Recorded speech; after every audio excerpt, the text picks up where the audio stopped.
On the night of October 30th, 1503, the Apostolic Palace of the Vatican, supposedly the holiest seat of Christianity, played host to a scene so shocking that even hardened chroniclers centuries later struggled to write it down. Beneath soaring vaulted ceilings painted with saints and angels, 50 naked courtesans crawled across the freezing marble floor, their skin turning pale under the cold stone, their trembling bodies illuminated by wavering torchlight. Cardinals and bishops, men sworn to holiness, stood frozen in place. Some crossed themselves in panic. Others stared in horrified silence, afraid to breathe, afraid to look directly at the spectacle unfolding before them. And seated above it all, smiling with a satisfaction that chilled the soul, was Pope Alexander VI. He watched the crawling women like a man admiring his own creation, laughing occasionally, whispering to his attendants, savoring the shock that rippled through the room. To the outside world he was the shepherd of Christendom. But within these walls, on this night, he was the architect of something far darker. The scene was grotesque, blasphemous, but it was only the beginning. Because buried beneath this spectacle was another story, one far more disturbing, the story of Lucrezia Borgia. At just 21 years old, Lucrezia was already infamous across Europe, a woman whispered about in royal courts, painted as a seductress, a poisoner, a conspirator. But the truth was far more tragic. She was not a villain. She was a prisoner, a daughter born into a dynasty where loyalty meant nothing, where love was a liability, and where both her father and brother used her as a bargaining chip in their endless pursuit of power. And now, on the night meant to celebrate her third marriage, she would become the centerpiece of a ritual so cruel, so degrading, that even Rome, a city accustomed to scandal, would be shaken to its core. What unfolded inside the Vatican that night was not a celebration. It was a descent, a plunge into a darkness where sacred vows were twisted into weapons, where the powerful played God, and where one young woman's life was shattered. Under the weight of her family's ambition, history remembers many horrors, but the night of the chestnuts stands among the worst. The moment the Vatican crossed a line even hell might hesitate to claim. By the autumn of 1503, the horrors unfolding inside the Vatican were still hidden from the world, but Rome already trembled beneath the weight of another announcement. The bells of St. Peter's rang across the 7 hills, echoing through market squares and noble palaces. Lucrezia Borgia would marry again. Twice widowed, stained by rumor, and surrounded by whispers of murder, she had become a symbol of the Borgia family's dark shadow over Italy. But this wedding would not be held in a distant estate or a quiet noble hall. This one would take place inside the Vatican itself, beneath frescoes meant to judge the living and the dead. And the man chosen to stand beside her was Alfonso d'Este, the young heir of Ferrara, a nobleman raised on honor, not treachery. To foreign courts, the match looked like a brilliant alliance. To Alfonso, it looked like a grave being closed. Every noble in Italy knew Lucrezia's past. Her first husband had fled Rome in terror, claiming assassins pursued him. Her second, the one she had truly loved, was strangled just steps from the papal palace. Whispers drifted through every corridor. Cesare Borgia had ordered it himself. Now another Alfonso was being pulled toward the same destiny. He tried desperately to avoid it. Letters were sent. Envoys were dispatched. Diplomatic excuses filled with polite lies made their way to Rome. But Pope Alexander VI did not tolerate refusal. He responded with a threat carved sharper than any blade. Accept this marriage, or be destroyed. Ferrara understood what defiance meant. Cesare Borgia's armies had already reduced cities to ash. Entire families had vanished under his command. Excommunication would leave the Este dynasty without allies, without legitimacy, without hope.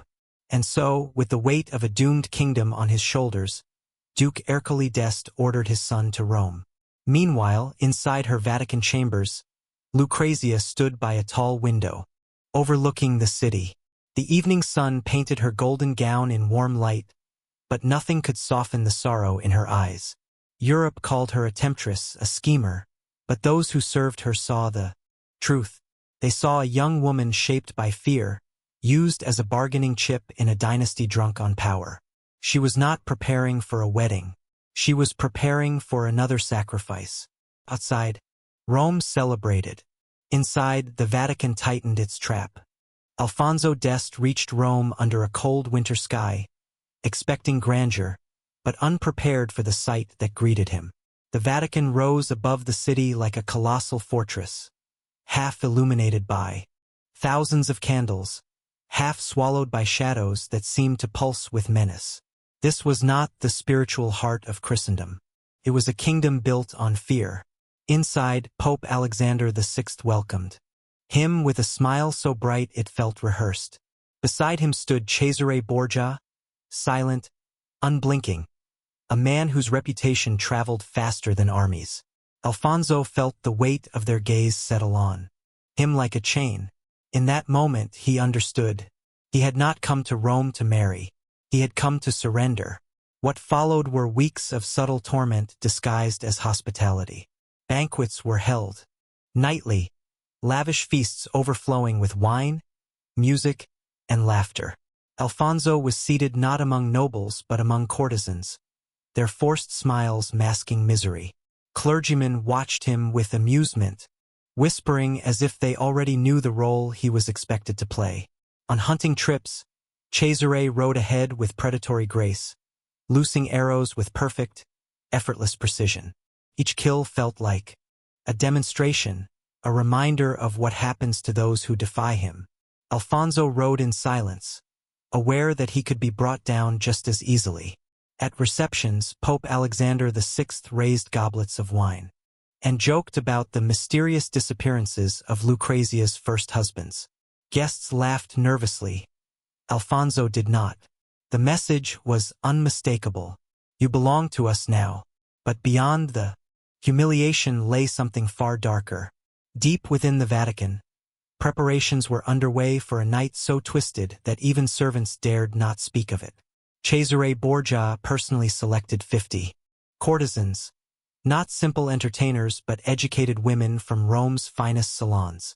They were brought secretly through hidden passages, instructed in whispered tones, and dressed in velvet and jewels that glittered like traps. Servants who witnessed this made the sign of the cross with trembling fingers. Even Lucrezia sensed the shift.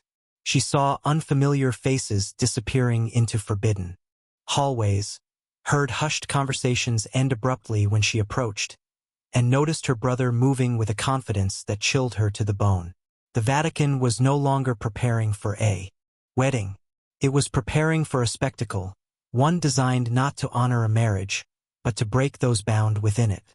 And the snare was tightening. Despite the Vatican's attempt to shield her from the preparations, Lucrezia Borgia felt the dread growing heavier with each passing hour. Whispers clung to the corridors like smoke. Her attendants spoke of strange courtesans wandering rooms they had no reason to enter, of servants rushing away at the sight of her, and, most unsettling of all, of Cesare Borgia moving through the palace with a smile that chilled the soul. It was the smile of a man who had already decided the fate of everyone involved. On the night before the wedding, the tension became unbearable. Lucrezia slipped away from her chambers and fled to the Sistine Chapel, seeking refuge beneath Michelangelo's towering visions of heaven. Under that painted firmament, God, angels, creation itself. She fell to her knees. Her golden gown pooled around her like spilled sunlight as she clasped her trembling hands. But she did not pray for love. She did not pray for a joyful union. She prayed for escape, for intervention, for anything. The silence that followed was devastating. No footsteps, no divine whisper, only the echo of her own breathing in the vast chamber. Elsewhere in the palace, Johann Burchard, the Vatican's master of ceremonies, bent over his manuscript. His quill trembled as he reviewed the final protocol for the wedding. Burchard had witnessed corruption for years, but he felt something different now, a sense that the events he was about to record would haunt the Church forever. He suspected the Vatican was preparing not a celebration, but a stain that history would never wash clean. When morning came, Rome awoke to a spectacle of unmatched grandeur. The wedding of a pope's daughter demanded magnificence. Lucrezia was dressed in shimmering silk, embroidered with gold, her long blonde hair braided with pearls until she gleamed like a saint carved from light. Yet when she looked into the mirror, she did not see a bride. She saw a sacrifice, walking willingly toward the altar. The ceremony unfolded flawlessly. Choirs sang. Cardinals offered blessings. Nobles applauded. But beneath the surface, an invisible dread seeped through every frescoed wall. Guests whispered nervously. Servants moved as if avoiding invisible traps. And then, as the feast reached its height, the massive doors of the papal apartments slammed shut, sealing everyone inside.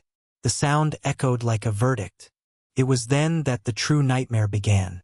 The moment Cesare Borgia tilted his head, the atmosphere inside the papal apartments shifted. Servants rushed to the side doors, pulling them open as if unveiling a dreadful secret. 50 courtesans stepped inside, dressed in heavy velvet and glittering jewelry, their faces carefully painted yet unable to hide the terror in their eyes. Every guest felt it instantly, the sense that something sacred had just been violated. From his elevated platform, Pope Alexander VI rose slowly, wearing a smile far too delighted for the solemnity of the setting. He extended his arms as though presenting a grand performance, not a wedding celebration. When he spoke, his voice carried through the hall like a blade disguised as silk. What he commanded next stunned the room. Gasps erupted. Cardinals pressed trembling hands to their chests. Some tried to rise, but guards at the doors stepped forward, blocking every path of escape. The Vatican, a place meant for prayer and reverence, had transformed into something unrecognizable. A theater of humiliation, crafted under the authority of the Church's highest figure. Then came the contest. Servants scattered baskets of chestnuts across the polished marble floor, the nuts clattering loudly as they rolled between the guests' feet. The rules were delivered with chilling clarity. The women were to gather as many as they could under the watchful eyes of clergy and nobles. Whoever collected the most would earn gold, silk, and treasures from the papal vault. For a moment, the hall fell into stunned silence. And then the spectacle began. From their raised seats, Alexander VI and Cesare leaned forward with unsettling enthusiasm, whispering to one another, gesturing, even laughing. Their amusement echoed across the chamber, poisoning the air. To them, this was entertainment. A twisted competition, a display of control, a message that no one, not even the innocent, could escape the Borgia's reach. Lucrezia sat trapped at the head table, her golden wedding gown glistening under torchlight as her tears darkened the fabric. Beside her, Alfonso stared ahead in hollow disbelief, his hands gripping the edge of the table as though the room itself were collapsing around him. The guests looked on, powerless. Priests bowed their heads in shame. Nobles stood frozen, unable to intervene. And through it all, the Borgias watched with predatory satisfaction. But the nightmare was only tightening its grip. The humiliation unfolding before their eyes was merely another step in a descent no one would ever forget. Midnight crept across the Vatican like a whispered warning. The torches flickered low, and the last echoes of the twisted contest faded into an uneasy stillness. Then Pope Alexander VI rose once more. His face betrayed no drunkenness, no hesitation, only a cold, calculated purpose. The hall quieted under his gaze. What he declared next shattered whatever remained of sanity in the room. Even Cesare Borgia, whose reputation inked the darkest chapters of Italy, snapped his head toward the Pope in shock. Gasps rippled across the gathering. Servants froze. Courtiers stiffened. Cardinals clutched their rosaries with trembling hands. The command was clear, cruel, and impossible to refuse. Alfonso d'Este must prove the marriage 3 times before every witness present. The air thickened into something suffocating. No one dared move. No one dared breathe. Alfonso's face drained of all color, his dignity collapsing under the weight of the decree. The line between a Wedding and an execution had finally been erased. Cesari's guards closed in, not with swords raised, but with the silent threat of what would happen if Alfonso disobeyed. Their presence alone answered any question about choice. Beside him, Lucrezia trembled, her hands shaking uncontrollably. She had endured political games, betrayal, and the deaths of those she loved, but never anything like the horror now descending upon her. Her eyes, once bright with innocence, looked hollow, as if her spirit were retreating somewhere unreachable. Alfonso gently guided her toward the adjoining chamber. The doors were left wide open, not out of ritual but out of cruelty. No privacy, no humanity, only the cold gaze of those forced to witness what should never have been seen. What happened next did not resemble a marriage. It resembled the destruction of two human beings. Guests turned away, some burying their faces in their hands, others whispering desperate prayers. A few wept quietly. Even the courtesans, already humiliated beyond measure, could not bring themselves to watch. And still the night dragged on. When the final moments of dawn crept through the Vatican windows, Pope Alexander VI called for the third and final proof. His voice echoed with satisfaction. Only after Alfonso and Lucrezia had been spiritually broken did he declare the union. Sealed, irreversible, undeniable. He raised his wine cup in triumph. What surrounded him then was not a wedding feast, not a celebration, but a room filled with shattered souls, and a silence too, heavy for history to ever fully carry. Dawn crept slowly over Rome, its soft light slipping through the high windows of the papal apartments like an unwelcome witness. The brilliance of morning revealed not holiness but ruin. Crushed chestnuts littered the marble floor. Spilled wine had dried into dark stains across the feast tables. Courtesans sat trembling against the walls, their jeweled gowns torn and askew. Clergy members, men entrusted with spiritual guidance, stood pale and silent, haunted by what they had been forced to witness.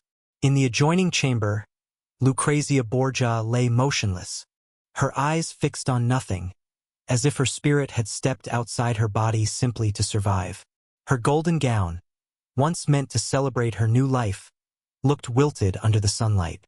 Every breath she drew was shallow, mechanical, the fragile instinct of a woman who had endured more than any mortal should. Alfonso d'Este sat on the edge of the bed beside her, his elbows on his knees, his face buried in shaking hands. The proud heir of Ferrara, raised to lead armies, navigate politics, and stand tall among Italy's elite, now trembled like a child lost in a nightmare. Whatever future he had imagined with Lucrezia had died in that room. Within days he left Rome. He never spoke of the wedding again, not to his family, not to his court, not even to Lucrezia. But silence could not contain the truth. Long before Alfonso returned to Ferrara, news of the night began to seep out through the cracks of the Vatican's walls. Envoys whispered the details in corridors across Europe, their faces grim as they recounted what they had seen, or what they had heard from those more unfortunate.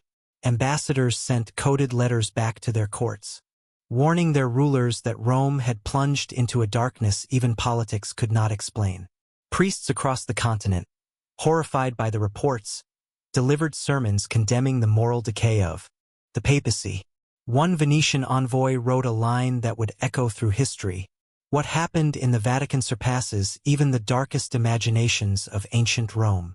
The story spread not like gossip, but like plague. And years later, as the seeds of religious rebellion took root, Martin Luther himself would cite the events of that night as evidence of a church that had abandoned its own soul. The Borgias had crafted a spectacle meant to display their power.